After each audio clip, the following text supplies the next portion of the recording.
오늘은 요한복음 12장 44절에서 50절까지의 말씀에서 내가 온 것은 이라는 제목으로 은혜 받고자 합니다. 오늘 본문에서 예수님께서 우리에게 하시는 말씀은, 그것을 요약하면 예수님은 이 땅에 심판하러 오신 분이 아니라 구원하러 오신 분이라고 자기를 스스로 소개하고 있습니다. 그런데 마지막 날에 심판하실 이가 있으니 예수님이 하신 말씀이 심판할 것이라고 말하고 있습니다. 여기서 이 말씀이라는 것은 우리가 특별히 깊이 생각해야 할 것을 주장하고 있습니다. 그런데 그 말씀은 아버지께서 주셨기 때문에 그 말씀은 명령이라고 말하고, 또한 성경에서는 계명이라고 말하고 있습니다. 여기서 말씀이라는 것은 심판의 기준이요 또 살리는 기준이라는 것을 분명하게 가르치고 있습니다. 그래서 예수님이 오늘 하시는 말씀, 내가 온 것은 이라는 제목으로 몇 가지를 생각해 보겠습니다. 첫 번째, 내가 온 것은 삶의 목적을 주러 왔다는 것입니다. 특별히 49절 말씀을 보면 내가 내 자의로 말한 것이 아니요 나를 보내신 아버지께서 내가 말할 것과 이룰 것을 친히 명령하여 주셨으니라고 했습니다. 여기서 명령하여라는 말은 두 단어가 합성한 말입니다. N이라는 말과 톨레이라는 말이 합성되는데, 그 말은 N은 영어의 인이고 톨레이라는 말은 텔로스, 목적이라는 뜻으로 해석이 되어서 계명 앤 톨레이는 목적으로라는 뜻입니다. 그러니까 계명이라는 뜻은 목적으로 주셨다는 그런 뜻이 되는 것입니다. 성경의 중심 명령은 10계명입니다. 이 계명은 하나님께서 돌로 친필로 쓴 목적 있는 글이다, 이렇게 우리가 생각할 수가 있습니다. 에베소서 6장 2절에 내 아버지와 어머니를 공경하라, 이것은 약속이 있는 첫 계명이니라고 말하고 있습니다. 첫 계명이라는 말은 첫 번째 있는 목적이라는 뜻입니다. 왜 말씀이 삶의 첫째 목적이 될까요? 왜 말씀이 이렇게 중요하다고 할까요? 그 이유는 말씀은 광석과 같이 그 자체로는 사용할 수 없지만은, 그러나 그 광석을 녹이면 그 속에 보화가 있다라는 뜻입니다. 여기서 우리는 말씀을 사랑으로 녹이면 복이라는 광석이 된다는 뜻입니다.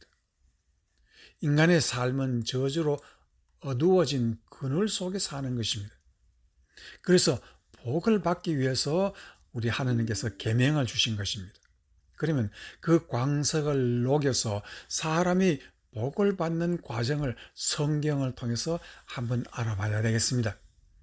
구약 성경에 아주 아름다운 이야기가 한 가족에서부터 시작하는 것을 볼 수가 있습니다. 사무엘상 1장 6절에서 8절까지의 말씀에서 여호와께서 그에게 임신하지 못하게 하심으로 그의 적수인 브닌나가 그를 심히 격분하게 하여 괴롭게 하더라. 매년 한나가 여호와의 집에 올라갈 때마다 남편이 그같이 하매 브닌나가 그를 격분시키므로 그가 울고 먹지 아니하니. 오늘 여기에 브닌나라는 사람과 한나의 두 여인이 한 가정의 한 남편의 부인으로 있습니다. 그런데 브닌나라는 여자는 자식을 낳았고 한나는 아들이 없습니다. 그래서 이 두 사람의 관계가 아주 서로를 미워하는 그런 관계입니다. 그런데 여기에 보면은 여호와 하나님이 이름이 두 번이 나오지만은, 두 번이나 나오지만은 이 하나님께서 한나에게는 조금도 도움이 되지 못합니다. 오히려 분노만 주시는 것입니다. 그러나 한나라는 사람은 하나님의 말씀을 믿었습니다. 그리고 그에게 가서 엎드려 기도했습니다. 그 결과 한나는 아들을 낳았는데, 여기서 한나의 행동을 잘 살펴봐야 합니다. 한나는 하나님의 말씀을 잘 녹여서 그 속에 숨어있는 보화를 얻기로 합니다. 그래서 분인나에게 조금도 보복하지 않고 하나님이 주신 그 아들을 하나님께 드렸습니다. 하나님의 사랑은 한나에게 받은 것이므로 끝이 아니라 그 말씀을 사랑이라는 과정으로 녹여서 그 속에 더 놀라운 복이 있다는 것을 깨닫기 때문에 그 복을 사람들에게 나누어 주겠다는 그 결심이 한나의 행동에서 드러나고 있습니다. 그래서 이 결과는 우리에게 삶의 목적이 무엇인가를 잘 가르쳐주고 있습니다. 하나님의 말씀은 인생의 빛이요 삶의 목적이라는 것을 우리는 성경을 읽으면 깨닫는 것도 그와 같은 목적을 주시기 위해서 성경에 기록되었다는 것을 알 수가 있는 것입니다. 그 결과는 아들 사무엘은 역사에 없는 선지자가 되어 그는 이스라엘 역사의 꽃봉오리라 할 수 있는 다윗 시대를 열게 되었습니다. 그리고 사울과 다윗 왕을 잘 대조시켜 사람이 사는 길이 어떻게 걸어야 하는가를 복받는 길을 가르쳐주고 있습니다. 사무엘상 26장 15절에서 18절 말씀에 보면 다윗이 아브넬에게 이르되 네가 용사가 아니냐? 이스라엘 가운데 너 같은 자가 누구냐? 그러한데 네가 어찌하여 내 주 왕을 보호하지 아니하느냐? 백성 가운데 한 사람이 내 주 왕을 죽이려고 들어갔었느니라. 네가 행한 이 일이 옳지 못하도다. 여호와께서 살아계심을 두고 맹세하노니 여호와의 기름 부은 자를 너희 주를 보호하지 아니하였으니 너희는 마땅히 죽을 자이니라. 이제 왕의 창과 왕의 머리 곁에 있던 물병이 어디 있나 보라 하니 사울이 다윗의 음성을 듣고 이르되 네 아들 다윗아 이것이 네 음성이냐라고 묻는 것이 있습니다.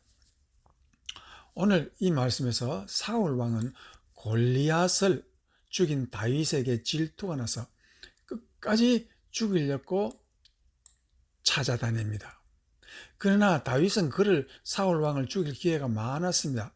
그러나 그때마다 그를 조금 더 해하지 않고 그 부하들을 나무라며 왕을 잘 모시지 못한 장군 아브넬을 꾸짖고 있는 것입니다. 그래서 다윗은 끝까지 하나님의 말씀을 사랑으로 녹여서 생활에 적용하고 있다는 것을 우리가 읽을 수 있습니다.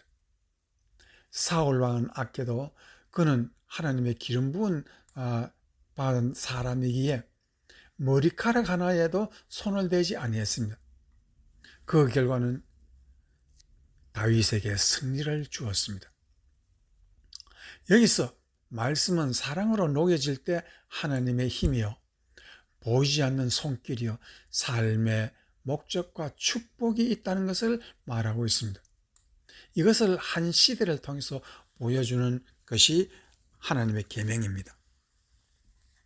그래서 고린도전서 13장 1절에서 3절 말씀에 보면은 내가 사람의 방언과 천사의 말을 할지라도 사랑이 없으면 소리나는 구리와 울리는 꽹과리가 되고 내가 여하는 능력이 있어 모든 비밀과 모든 지식을 알고 또 산을 옮길 만한 모든 믿음이 있을지라도 사랑이 없으면 내가 아무것도 아니요.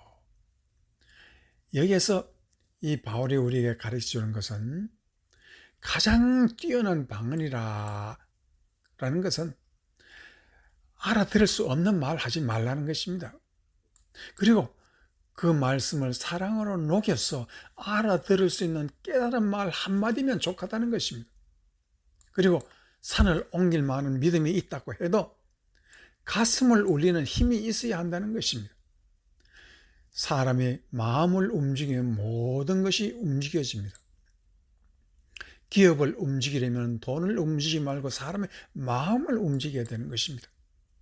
교회를 움직이려면 사람을 움직이려고 하지 말고 예수님의 마음을 움직이는 사람이 하나님의 귀한 일꾼입니다. 초대교회는 이러한 감동 시대라고 할 수 있습니다. 그 예가 바나바와 이름 없는 이 사도 바울이 되는 것이죠. 그래서 사도 바울을 진정한 사도로 만든 사람이 이름 없는 바나바라는 사람입니다. 바울이라는 사람은 원래 동료에게 인정을 받지 못한 사람이었습니다. 그러나 남들이 뵙지가 않은 바울을 형제 삼아 선교 여행을 다니며 위대한 사도로 세우는 그 사랑은 초대교회와 현재까지 우리의 가슴과 가슴에 잔잔한 물결같이 떨림을 전해주는 그런 이야기고, 그 사람이 바로 히브리서를 쓴 바나바입니다. 그러나 바울이 편지글을 쓸 때마다 자기 이름을 거기에 반드시 적습니다. 그러나 바나바는 히브리서에서 자기 이름을 기록하지 않았기 때문에 아직도 그를 지목하여 말하지 있지 못합니다. 히브리서의 저자가 누구냐 모릅니다.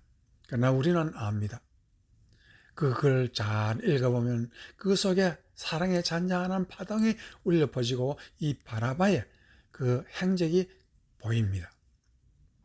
자기의 이름까지 감추며 뒤에서 이름 없는 사도 바울을 위대하게 앞세우고 자기의 위대한 계시와 지식은 뒤로 남기는 그 사람이 바로 구약의 사무엘 선지자와 다를 비 없는 사람이며 한나와 같이 감동을 주는 사람이 되는 것입니다. 이 사람은 삶의 목적이 무엇인지 분명하게 알고 우리에게 알려줌으로 말미암아 우리가 말씀을 통해서 복을 받게 하는 것입니다. 다윗이 이러한 사람을 대표한다고 우리가 말할 수가 있습니다.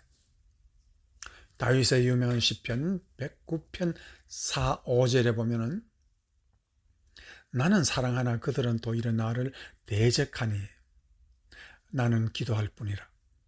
그들이 악으로 나의 선을 갚으며 미워함으로 나의 사랑을 갚아싸웁니다. 그렇게 말하고 있습니다. 다윗의 삶의 목적은 말씀을 사랑으로 녹여서 사람들에게 복을 주려고 하는데 세상은 선을 악으로 갚는 사람이 많습니다. 그들은 말씀을 녹일 능력이 없기에 사랑을 악으로 갚고 선을 저주로 갚는 것입니다. 그 사람들에게는 삶의 목적이 없다는 그런 뜻입니다.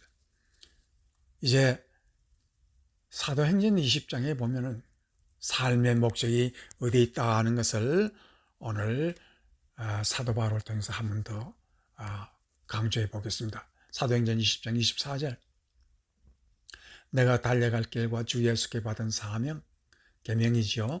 곧 하나님의 은혜의 복음을 증하는 일에 마치려 하면은 나의 생명조차 조금도 귀한 것으로 여기지 아니하노라 라고 바울의 목적을, 인생 목적을 말하고 있습니다.